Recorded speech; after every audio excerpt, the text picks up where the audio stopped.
ચૂંટણી પ્રચાર દરમિયાન સ્થાનિકોનો આક્રોશ, ઉમેદવારોએ આપ્યા શાંતિથી જવાબ. સ્થાનિક સ્વરાજની ચૂંટણીને લઈ શહેરમાં પ્રચાર તેજ બન્યો છે.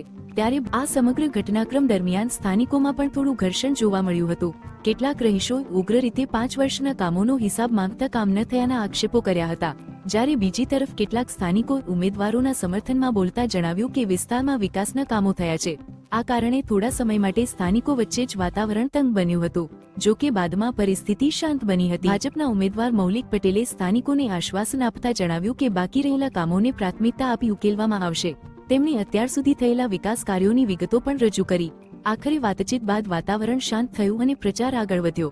પરિસ્થિતિ થોડા સમય માટે તંગ બની હતી, પરંતુ ઉમેદવારો દ્વારા શાંતિથી લોકોની વાતો સાંભળવામાં આવી.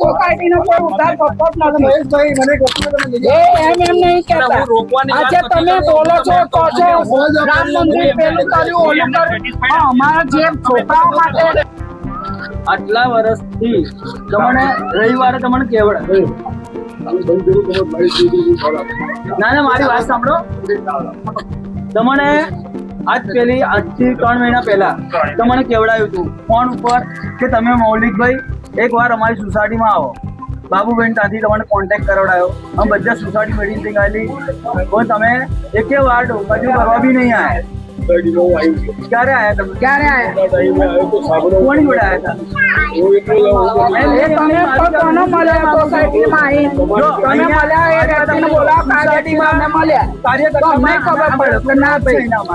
બરાબર, તમે એના કોઈને ઉચકીને મળ્યા?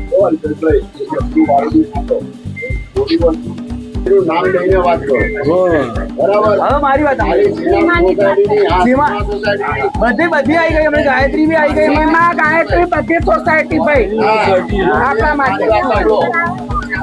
હું બેતરફી નહીં બોલું.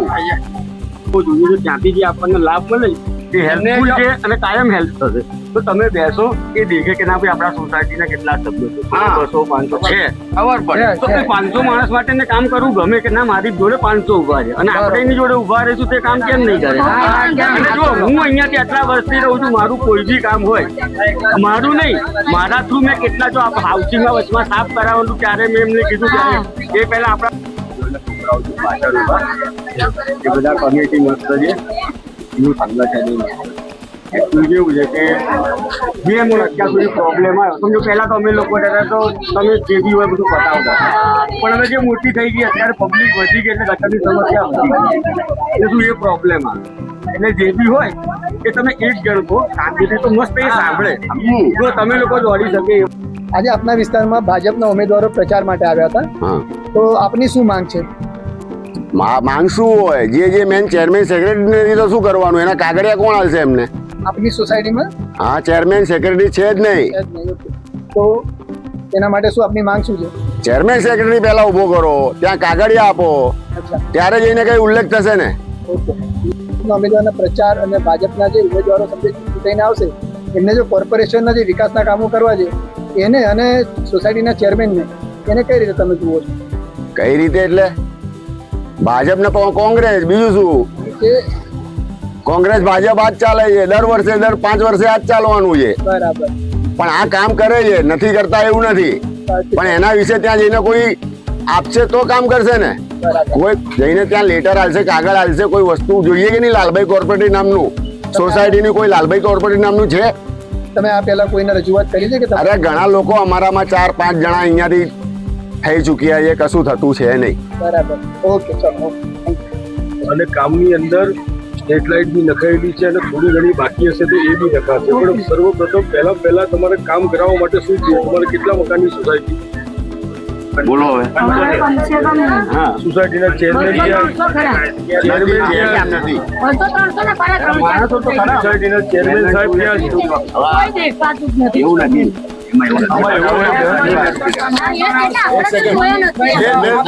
વાત સાંભળો મારી.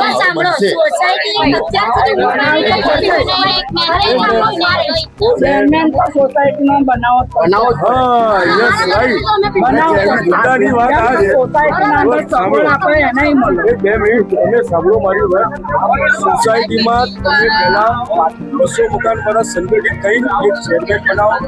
અમારી કોઓપરેટિવ હાઉસિંગ સોસાયટી છે ને, કામગીરી એમાં ઠરાવ કરી તમારે ચેરમેન બનાવવા માટે ચેરમેન સેક્રેટરી તમે નિમો અને ચેરમેન સેક્રેટરીનો તમારો સીમા કોલોની કોઓપરેટિવ હાઉસિંગ સોસાયટીનો લેટર પેડ બને એનો રજિસ્ટ્રેશન નંબર લખાવી અંદર એ લખાવી પછી આ રીતે તમે કામ કરો. હંમેશા અમદાવાદ મ્યુનિસિપલ કોર્પોરેશનને ગામ તંત્રની અંદર સેવાઓ ફ્રી ઓફમાં મળતી હોય.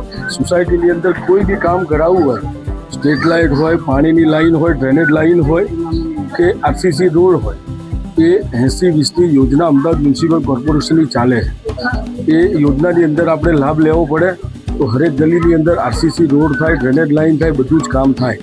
એની માટે સર્વપ્રથમ તમારા સોસાયટીએ એક મિટિંગ કરીને ત્યાં પહેલાં બી ઘણી વાર પેલા વડીલને કીધેલું છે, ત્યાં જાય કાકા તમે અને કે ભાઈ તમે એકવાર ચેરમેન બનાવો. તમારો એક લેટર પેડ સોસાયટીનો હોય અને તમારા સોસાયટીના તમામ ટેક્સ બિલ જે આવતા હશે અમદાવાદ મ્યુનિસિપલ કોર્પોરેશન હોય એ ટેક્સ બિલ ભરવા પડે. એ ટેક્સ બિલ તો પૂરી વાત તો સાંભળજો, તમને ખ્યાલ આવશે. ટેક્સ બિલ ભર્યાની પહોંચ અને ટેક્સ બિલ આની તમારા મકાન જેટલા 200 મકાન હોય તો એના 80% મકાનની ટેક્સ બિલ અને ટેક્સ બિલ ભર્યાની ફાઇલ બનાવવી પડે. એની ઉપર સોસાયટીનો લેટર પેડ મૂકવો પડે. ત્યારે અમે બજેટ આપીએ તો તમારે પાણીની લાઈન નખાવી હોય તો નખાઈ જાય, ડ્રેનેજ લાઈન નખાવી હોય તો નખાઈ જાય, સ્ટ્રીટ લાઇટ નખાવી હોય તો આ રીતે કામ થાય અને પછી રોડ બને. અને બીજી કે તમારે ગટરની અત્યાર સુધી મુશ્કેલી હતી, અત્યાર સુધી ડ્રેનેજ લાઈન માટેનું તમારે અહીંયા નેટવર્ક નહોતું, તમે ખાડ કુવાથી બધા વાપરતા હતા, એ મને ખ્યાલ છે. સાંભળો જ ખરા, અત્યારે હાલ બી તમે વાપરો પણ અત્યારે ટીપી 94ની અંદર સામેની સાઈડ અત્યારે ડ્રેનેજ પમ્પિંગ સ્ટેશન તૈયાર થઈ રહ્યું છે. તમે કદાચ જોયું હશે, આપી બરાબર. અને એની લાઈનો અત્યારે નખાવવા માટેનું ટીપી 94 અને ટીપી 95 આ બે ટીપી સ્કીમ આપણા અહીંયા ગેરતપુર હાથીજણ વિસ્તારની અંદર આવેલી છે. બરાબર, આ વિસ્તાર આપણો ગેરતપુરમાં આવે, આ વિસ્તાર હાથીજણમાં આવે. ટીપી 94-95 છે એની અંદર ડ્રેનેજ પમ્પિંગ સ્ટેશન બને છે. એનાથી આ બાજુની તમામ વસાહતોને ડ્રેનેજની સુવિધા મળી છે. પણ સર્વપ્રથમ તમે ટેક્સ પેયર છો, ટેક્સ ભરો છો, એની માટે હું ખુશ છું. પણ તમે સર્વપ્રથમ સોસાયટીના સભ્યો ભેગા થઈને એક ચેરમેન સેક્રેટરી યોગ્ય વ્યક્તિ બનાવીને અને રજિસ્ટ્રેશન નંબર સાથે એક લેટર પેડને તૈયાર કરો તો ઇલેક્શન પછી મારી ઓફિસ 24/7 ગમે ત્યારે તમારા ત્યાંથી પિન્ટુભાઈ, રાજુભાઈ કોઈ બી મારા ત્યાં આવતું હોય છે. ફોન બી એમનો આવતો હોય છે. ઘણા બધા કામ ફોન ઉપર જ પૂરા થઈ જતા હોય થઈ જાય છે. બરાબર છે. પહેલા નવરાત્રીનું બી આયોજન પિન્ટુભાઈને કરતા ત્યારે હું આવતો હતો. તમે આ રીતે નેતાજી, આજે આપ ગેરતપુર વિસ્તારમાં આપણા રામોલ હાથીજણ પ્રચાર માટે આવ્યા છો, તો શું કહેશો?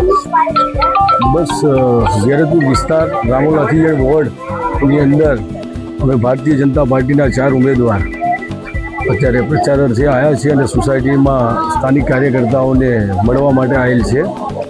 આવનારા સમયમાં પણ ભારતીય જનતા પાર્ટીના અમે 4 કાઉન્સિલરો ખૂબ સારી વોર્ડની અંદર સેવાકીય પ્રવૃત્તિઓ કરીએ અને આપ સૌનો સાથ સહકાર મળતો રહે તેવી અભિપ્રાર્થના સાથે.